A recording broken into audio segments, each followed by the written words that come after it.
Andito tayo sa Rojas, Quezon City. Tignan nyo yung itsura ko. Eto, may-ari ng Jyper Solar mismo. Ito troubleshoot. Okay? In-install ito ng mga tauhan ko.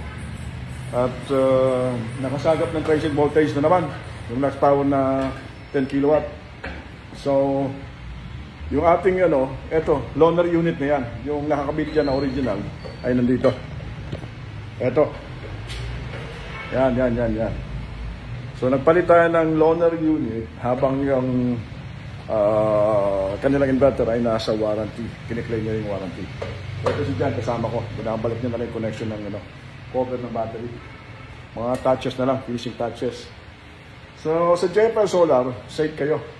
Masira man yung inverter, tinamaan ng kidlat, nakasagap ng transient voltage, meron tayong loaner unit. Ganun din sa mga batteries natin, may loaner unit tayo.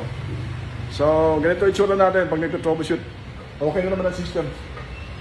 At nag-harvest na naman. Ayan. Kita nyo yan. Maganda naman ang harvest. Production ay nasa makulimlim eh. Ang total ay nasa 2.8 something. May load sila na 750. Ang napupunta sa battery ay 2.2 kilowatt. Ito ang system natin.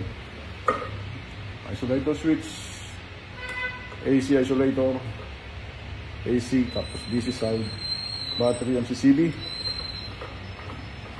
ATS external. All good na. Okay. Yan ang itsura natin. Ibig sabihin nagtatrabaho ako. Hindi ako yung lang dito sabit lang. Sama si Jan. Saludo. Meron isa doon, suma-shoutout. Ayaw eh.